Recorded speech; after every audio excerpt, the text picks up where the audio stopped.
Kalau ketua MK dulu adalah ipar, kalau wakil presiden adalah anak, kalau gubernur adalah mantu, kalau wali kota adalah adik, kalau menteri adalah keponakan.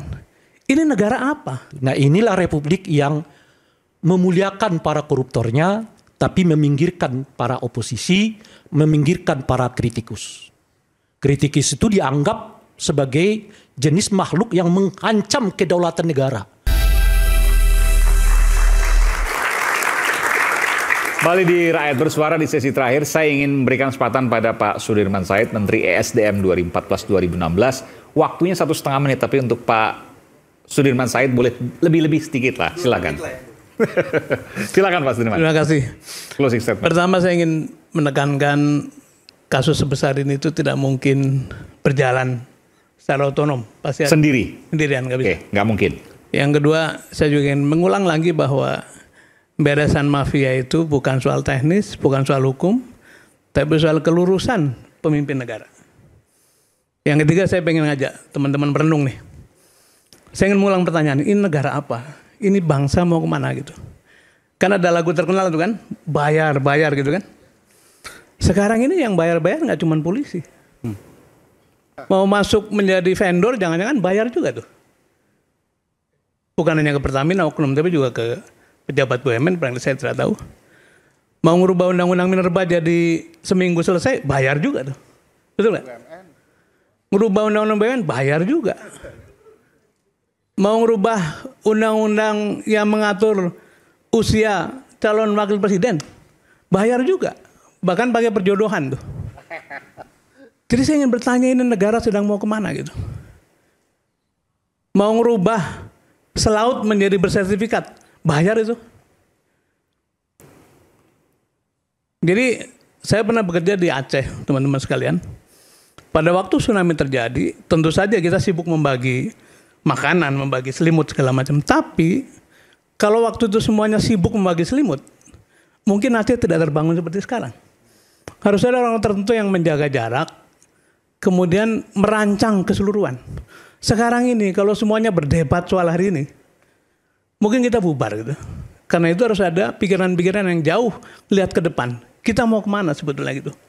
Kalau dibiarkan terus-menerus seperti ini, saya khawatir kita makin ketinggalan. Dan di antara yang hadir sini adalah ada wakil dari teman-teman yang sedang dalam kekuasaan. Kita berdoa mudah-mudahan Pak Prabowo ini betul-betul sungguh-sungguh untuk menata ulang. TAP MPR nomor berapa yang tahun 1998, Mas Ferry? Mengenai penyelenggaraan negara yang bebas dari korupsi, kolusi dan nepotisme. Bersih dan bebas KKN. Kalau ketua MK dulu adalah ipar, kalau wakil presiden adalah anak, kalau gubernur adalah mantu, kalau wali kota adalah adik, kalau menteri adalah keponakan. Ini negara apa? Ini negara apa? Jadi saya ingin mengingatkan kembali, ayo kembali pada kewajaran semuanya. Kalau tidak, cerita ini hanya mengulang, pemainnya berganti, tapi kelakuannya sama. Harap dicatat bahwa menjelang pembubaran Pertral pada waktu itu hampir saja digagalkan. Oleh siapa? Oleh yang punya kekuasaan. Apakah ini akan terjadi? Kita tunggu, mudah-mudahan Pak Prabowo tidak demikian. Memberantas korupsi, menegakkan hukum, menegakkan keadilan itu lebih dari sekedar pidato membahana. Tapi harus dengan tindakan-tindakan nyata. Terima kasih. Oke, Bung Ferry silakan. Karena tadi ada sifat pertanyaan dari Pak SS, saya jawab, ini negara siapa? Berdasarkan pasal 33 Undang-Undang Dasar 1945, ekonomi itu disusun sebagai usaha bersama berdasarkan azas kekeluargaan. Nah, ini negara kekeluargaan Republik Indonesia, Pak. Karena semua keluarga dipakai untuk seluruh jabatan, ya. Dari yang besar-besar sampai yang kecil-kecil. Saya ingin kembali kepada konteks, tidak mau meninggikan ton tapi bicara substansi. Tadi debat Bang Hendar Sam dan Bang Rey bagus kalau kita mau telaah ketentuan undang-undang. Kasus ini mudah untuk dibongkar. Di dalam ketentuan Undang-Undang BUMN itu semua proses harus taat ADART. Itu ketentuan Undang-Undang BUMN. Kalau kita telusuri apakah apa yang diperintahkan di ADART itu dilaksanakan atau tidak, akan ketemu tuh siapa pelaku, siapa biang, siapa yang kemudian tahu informasi dan segala macamnya. Tinggal urusan aparat penegak hukum yang kata beliau ada niat atau tidak. Ya, ada kelurusan atau tidak dalam menyelenggarakan negara. Kalau kita bongkar akan terlihat. Jangan fokus ke Ahok.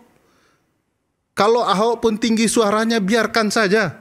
Jangan terlihat kesan yang timbul adalah mencari kesalahan-kesalahan orang lain, tetapi substansi tidak dikejar. Saya berkeyakinan kalau teman-teman di pemerintahan serius, maka proses di ADART itu akan ditelusuri. Kita akan ketemu di sana. Pasti ketemu, kecuali memang ini mau menutupi berbagai kepentingan hanya untuk sekedar masuknya pemain pengganti agar rampok-rampok baru tetap berkuasa.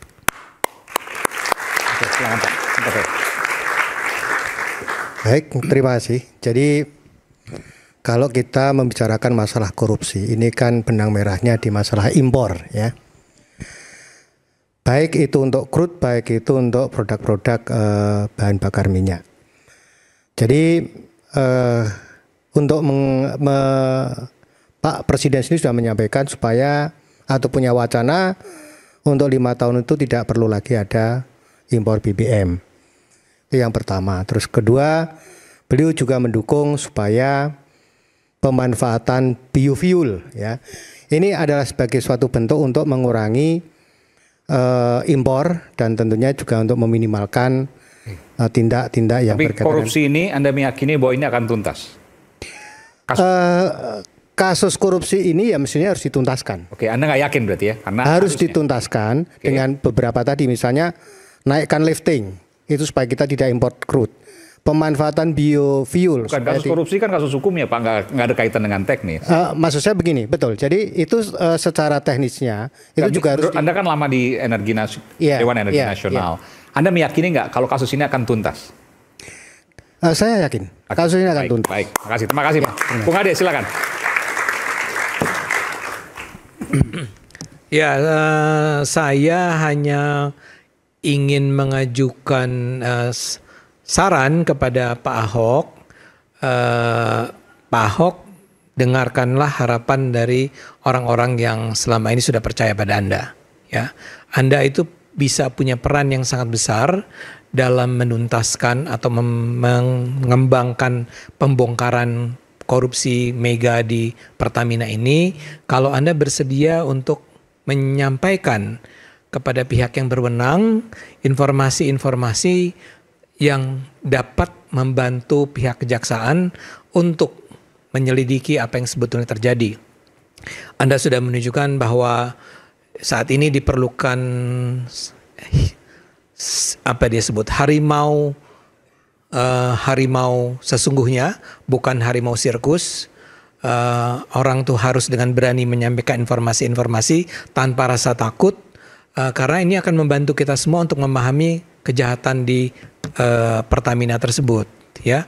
Jadi sampaikan saja, saya tahu bahwa ini berisiko, saya tahu bahwa Pak Ahok mungkin akan terancam kali jiwanya, tapi ya sampaikan saja apa yang sudah diketahui. Itu yang pertama. Yang kedua adalah saya berharap sekali Kejaksaan Agung menjadi aktor utama yang akan menuntaskan kasus korupsi ini. Seperti tadi ditanyakan oleh Aiman, apakah kita yakin bahwa ini akan bisa selesai gitu ya? Saya percaya ini bisa selesai kalau Kejaksaan Agung memang secara sungguh-sungguh menjalankan perannya. Ketiga adalah dalam hal ini perlu ada support sepenuhnya dari Pak Prabowo. Pak Prabowo sudah berulang kali menunjukkan komitmennya untuk memerangi korupsi di Indonesia. Korupsi di Indonesia adalah extraordinary crime, adalah kejahatan yang luar biasa. Karena itu Pak Prabowo harus menunjukkan bahwa dia sungguh-sungguh. Dan terakhir tentu saya berharap Pak Jokowi bisa membantu, ya, karena Pak Jokowi biar bagaimanapun adalah orang yang masih punya pengaruh besar di kalangan masyarakat untuk bisa menuntaskan korupsi ini. Baik. Ya. Saya kira saya nggak kebagian lagi. Tadi ada pertanyaan dari Mas Sudirman, ini negara apa gitu ya. Saya juga nggak tahu Mas Sudirman, sebab kita ini melihat ya, di Republik ini para koruptor terkadang jauh lebih mulia dibandingkan pada kritikus politik gitu. Para koruptor dihukum ringan, balik dari penjara, bisa jadi pejabat lagi. Di beberapa pilkada mereka terpilih kembali yang menjadi anggota DPR.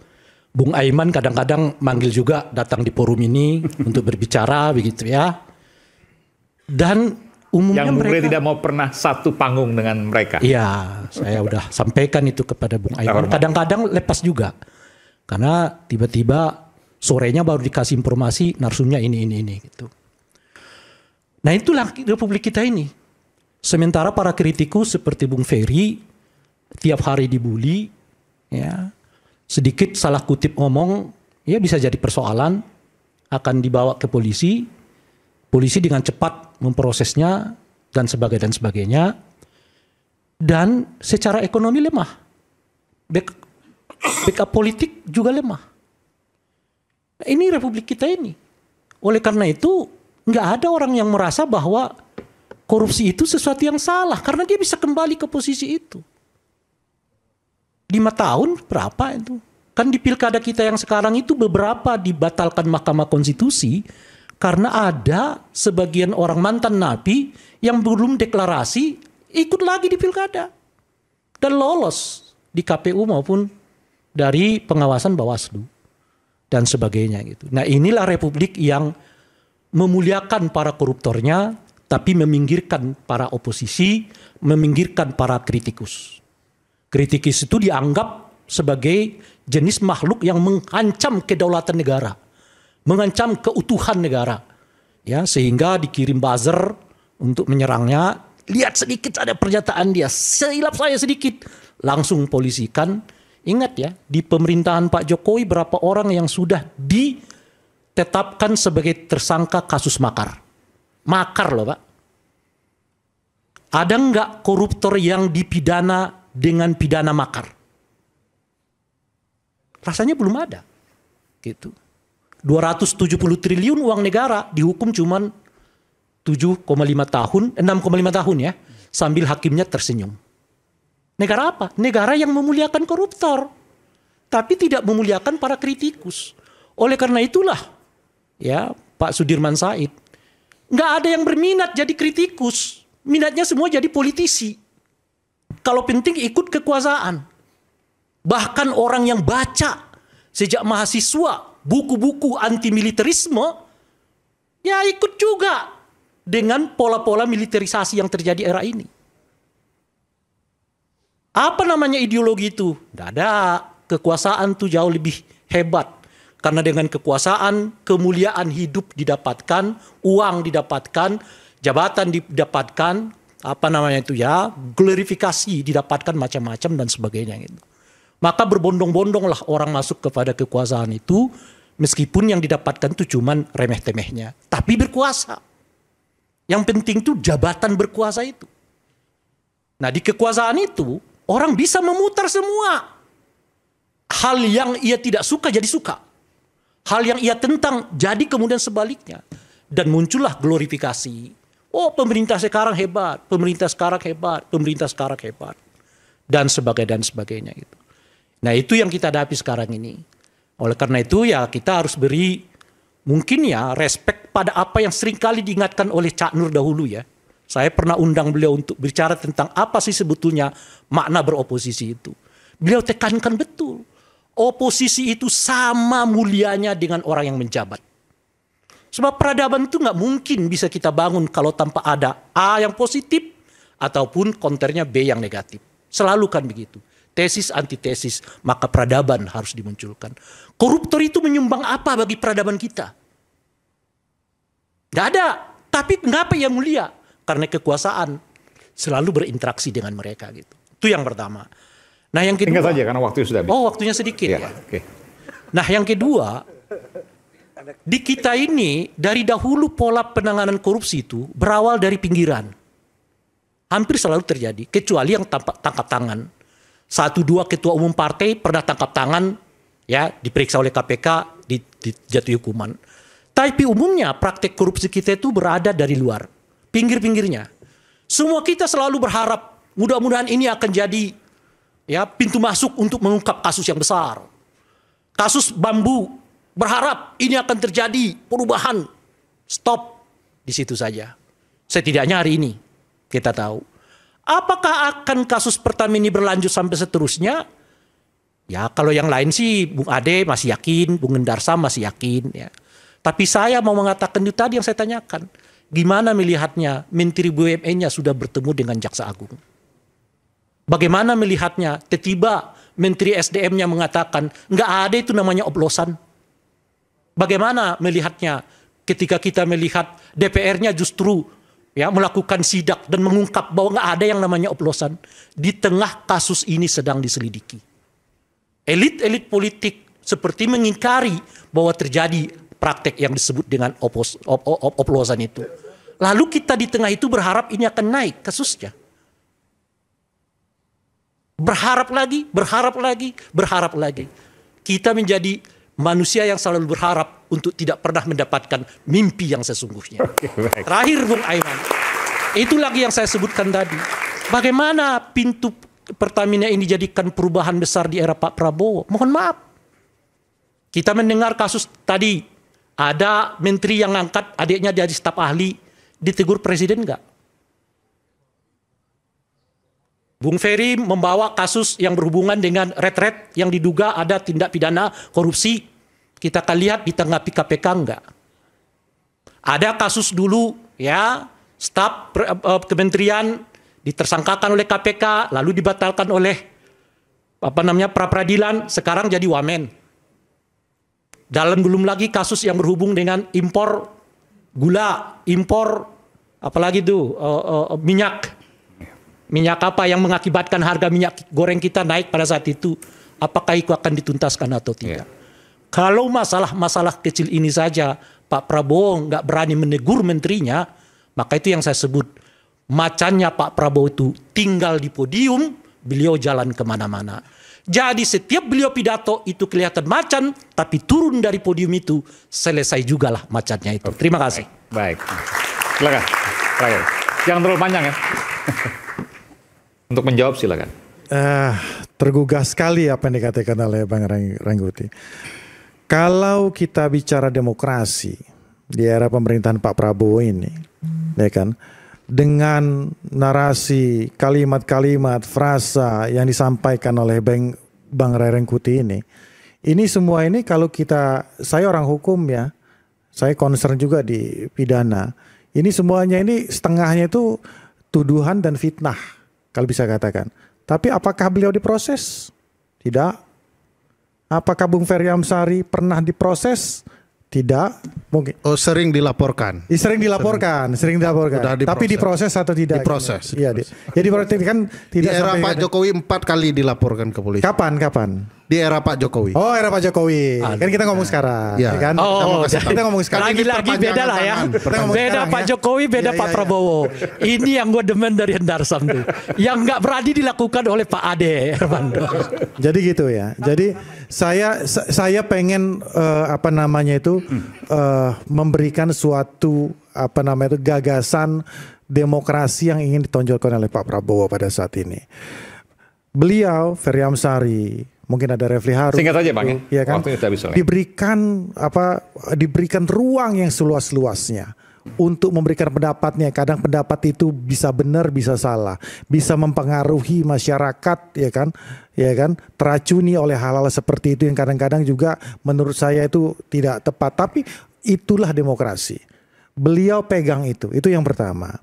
Yang kedua, kalau kita bicara masalah penegakan hukum, ini bagaikan ice breaking dari gunung es yang selama ini kita tahulah Riza Khalid itu dari zamannya Pak Sudirman Said, mungkin beliau lebih tahu kiprahnya bagaimana, ya kan?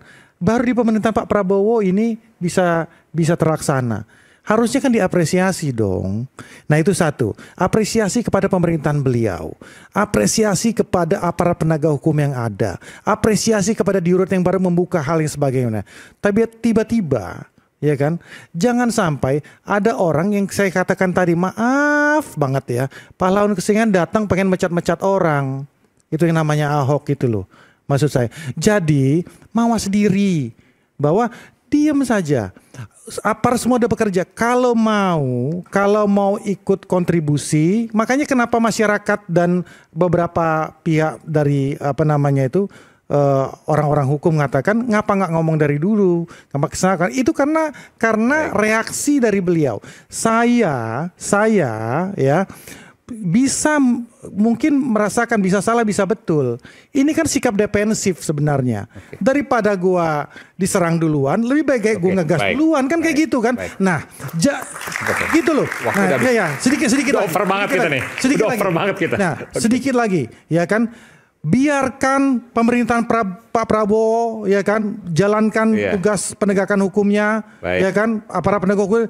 Jangan yang lain sok ikut-ikutan mau jadi pahlawan. Kalau mau kasih kontribusi sebelumnya, kalau mau kasih kontribusi yang sekarang, monggo kita buka seluas-luasnya. Tapi nanti sorry, saya tambahkan. Tapi kalau nanti menyasar kepada kader partainya sendiri, jangan dibilang ini politisasi lagi gitu loh, maksud saya, ya kan? Silakan, singkat saja 1,5 menit. Ya, kalau disampaikan tadi bahwa Pak Ahok sudah siap kalau dia diperiksa oleh kejaksaan, artinya siap bekerja sama untuk membongkar menuntaskan kasus korupsi ini. Nah, ketika beliau menyatakan akan membawa dokumen dan sebagainya, ya jangan dituduh pahlawan kesiangan atau diserang atau apapun namanya. Jadi pertama. Kemudian kedua adalah PDI Perjuangan juga melihat kasus ini juga ada perbaikan di tingkat politik. Makanya Mas Darmadi Durianto mengusulkan di DPR itu membentuk panja untuk membongkar seluas-luasnya kasus ini. Ya, kemudian juga anggota DPR dari fraksi PDI Perjuangan, Mas Mufti Anam juga bicara soal kompensasi. Karena yang rugi ini nggak hanya negara, tapi rakyat yang ditipu mau ngisi Pertamax karena merasa tidak punya hak untuk mengisi BBM bersubsidi tapi mengisi Pertamax ternyata ditipu, ya. Ini juga harus ada kompensasi berapa motor, berapa mobil yang rusak gara-gara Pertamaxnya. Dan itu disampaikan di DPR. Dan itu disampaikan di DPR. Nah, kemudian ke depan saya kira untuk apa yang disampaikan Pak Ahok ya, tentang perbaikan, bahwa untuk soal harga harus transparan, harus masuk dalam e-katalog. Untuk perbaikan ke depan menurut saya ini sangat penting agar kita melihat lagi Pertamina bisa berhasil. Seperti sampaikan tadi, zaman Pak Ahok, laba Pertamina 4,4 miliar dolar. Itu terbesar dalam sejarah. Tapi ini tantangan juga. Sekarang kan Komut Pertamina, Dirut Pertamina kan dari partainya dari Mas Hendar Sam nih. Bisa nggak mencetak laba bersih seperti itu? Karena kalau bicara tahun 2024 saja hanya 2,6 miliar dolar. Kita bicara soal perbaikan. Korupsinya harus dong dibongkar. Harus dong siapapun yang bertanggung jawab. Jangan tiba-tiba Kejaksaan Agung sudah bertemu dengan Kementerian BUMN, Menteri BUMN yang seharusnya dia juga ikut bertanggung jawab dalam kasus korupsi ini. Pak Ahok firm, dia akan hadir kalau diperiksa dan dia akan membawa dokumen dan tidak hanya dia yang harus diperiksa, tapi semua yang terlibat, semua yang bertanggung jawab. Jangan sampai ini hanya menjadi ganti pemain saja. Yang lama ditebang, nanti muncul yang baru memainkan peran-peran yang sama. Ini yang kita tidak. Intinya semua harus dibongkar, tuntas dan lepas. Tidak boleh ada yang ditahan, tidak boleh ada politis, apalagi menyasar kelompok-kelompok tertentu. Kita bertemu di Rakyat Bersuara pekan depan. Sampai berjumpa. Salam. Thank you, Pak.